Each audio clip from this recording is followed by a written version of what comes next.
അനൂപേ പേടിയുണ്ടോ? ഇത് പേടിക്കണം, നാലൊരു പറയാത്തല്ലോ. गुलगैयापुर में उधर कोई प्रॉब्लम है? आप जाएंगे खुद ही मालूम पड़ेगा, उधर हम जाते नहीं हैं भैया. ഇതാണ് കശിറാം കോളനി.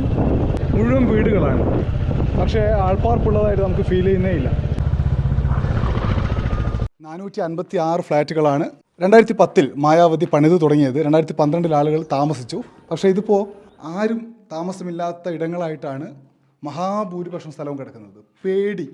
പേടി മാത്രമാണ് അതിന് കാരണം, ആൾക്കാർ ഒഴിഞ്ഞു പോകാൻ കാരണം.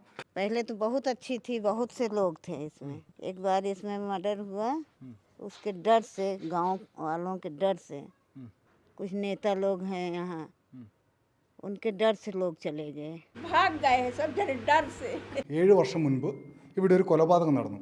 ആ കൊലപാതകം നടന്ന ശേഷം മഹാഭൂരിപക്ഷം ആളുകളും ഈ ഫ്ലാറ്റുകൾ വിട്ട് പോവുകയാണ് ചെയ്തത്. ഫ്ലാറ്റുകൾ നോക്കൂ, വളരെ പാവപ്പെട്ട ആളുകൾക്ക് വേണ്ടി പണിത ഫ്ലാറ്റാണ്. ഒരു മുറിയുണ്ട്, ഒരു ബാൽക്കണിയുണ്ട്, അടുക്കളയുണ്ട്, മറ്റൊരു മുറി, ബാത്റൂം, എല്ലാമുള്ള ഒരു മെച്ചപ്പെട്ട സൗകര്യമാണ്. ഇവിടെ കുറച്ച് ആളുകൾ താമസമുണ്ട്, വളരെ കുറച്ച് ആൾക്കാർ, 43 കുടുംബങ്ങൾ മാത്രം. ആപ്കാ ഗറേ, ആപ്കാ നാം ക്യാ ഹേ? ബൂബിയ. ഇവിടെ കാടല്ലേ? കാടൊക്കെ കിടക്കാം. എപ്പുറത്തായ അയാളുടെ വീട്. വിശാലമായി ആൾക്കാർക്ക് വാഹനം പാർക്ക് ചെയ്യാനും അപ്പുറത്ത് കളിസ്ഥലവും ഒക്കെയുള്ളൊരു കോളനിയാണ്. പിന്നെ എന്തിനാണ് ആളുകൾ ഇങ്ങനെ ഉപേക്ഷിച്ച് പോയെന്നാ? मालूम नहीं क्यों रहता है, जिसका है वो भी बंद करके चले जाता है, आता नहीं है.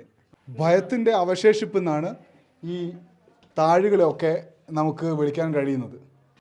വീട്ടിൽ ഒരുപാട് സാധനങ്ങളാണ്. गरीबों के लिए बना था, मगर इसमें गरीबों को, अमीरों को, सबको मिला था. उसके बाद जो आवास मिल रहा है मोदी वाला, सब लोग वहाँ बना लिए जिसके ज़मीन था. जिसके नहीं है वही यहाँ पड़े हैं. उनको तो मोदी जी कुछ नहीं दिए, सबको तो जगह जमीन था बना लिए. अब हम लोग के जंगल में यहाँ पे छोड़ दिए. अखिलेश तो गरीबों के सुनत रहे हैं, ओथामा जो ना कौनो परेशान नहीं रहता रहा, इतनी महंगाई नहीं रहत रही है. हमने तो कभी देखा नहीं. भूत प्रेत हमने तो देखा ही नहीं. हमने तो देखा ही नहीं कि कभी भूत प्रेत या कुछ दिखा हो, कुछ ऐसा कोई डर हुआ हो, ऐसा कुछ नहीं है. ഈ കോളനിയുടെ ചുറ്റിലും ഒരു കാടുള്ള പ്രദേശമാണ്. ആ കൊലപാതകത്തിന് ശേഷം ഇവിടെ താമസിക്കുന്ന ആൾക്കാർക്ക് പേടിയുണ്ടായത് സുരക്ഷ സംബന്ധിച്ച പ്രശ്നമാണ്. അല്ലാതെ ഇപ്പോൾ പ്രചരിക്കുന്ന പോലെ പ്രേതമോ ഭൂതമോ ഒന്നുമല്ല.